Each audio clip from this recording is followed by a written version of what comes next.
2 दिवसापूर्वी महाविकास आघाडीचे उमेदवार यांनी भर सभेमध्ये मांड्या थोपडल्या आहेत. तुम्हाला काय वाटतं? ते असं झालंय, समोरच्या उमेदवाराचा उतावळा नवरा गुडघ्याला बाशी यांनी जर मांड्या थोपाडल्या आम्ही पण शेड्यूल ठोकतो. आज ये पठ्ठ्या भाऊ तो 23 तारखेला कळत काय तू. आणि आज परिस्थिती अशी, नामदार साहेबांनी अख्ख्या तालुक्यात विकासाची कामं केलेली ज्यांनी पूर्ण तालुका हिंडली नाही. आज ती काही वल्गना करतात. एकदा म्हणा अख्खा संपूर्ण तालुका हिंड, तू पाण्याचा प्रश्न मांड, विजेचा मांड, रस्ते बघ, काय काय नाही त्या तालुक्यात. सर्व आज मावळपट्टा जर फिरला तर सगळ्या सुखसुविधा आहेत, आश्रमशाळा आहेत. त्या आश्रमशाळेमधून भरपूर लोक मुलं शिकलीत. आज लाख लाख 2-2 लाख रुपये पगार आहे काही ना. आणि आमच्या तालुक्यात येऊन कोण मांड्या थोपटीत असेल, कोण आमचा समोरचा उमेदवार असा करत असेल तर चुकीचं आहे, साफ चुकीचं आहे. आणि अशा लोकांना, मगरूरच्या लोकांना, आंबेगावकर सुज्ञ जनता आहेत, त्यांना त्यांचा धडा शिकवल्याशिवाय राहणार नाही.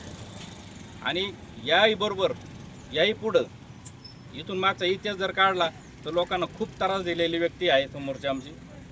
माझं पण वाहतुकीचं कॉन्ट्रॅक्ट होतं कारखान्यामध्ये ट्रकचं.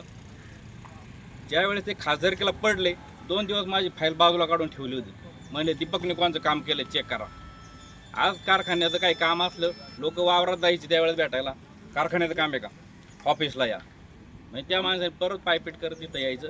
त्याला असा त्रास दिलेला माणसं आहे सगळी.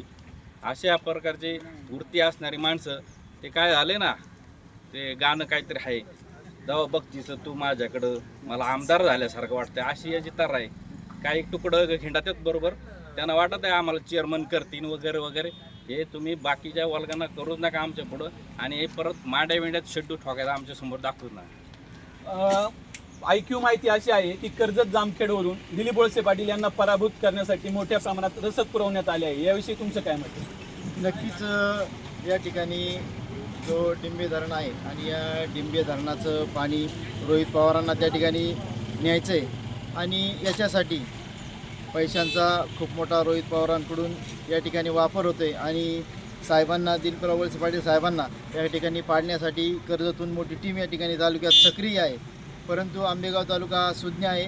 आणि आंबेगाव तालुक्याचा जो विकास आहे किंवा जो पाण्याचा प्रश्न आहे, जोपर्यंत साहेब या ठिकाणी खंबीर नेतृत्व आमचं उभं आहे तोपर्यंत आंबेगावच्या पाण्याला कोणी धक्कासुद्धा लावू शकत नाही. त्याच्यामुळं आंबेगावची जनता आहे ती कायम साहेबांच्या पाठीमागे उभी राहणार आहे.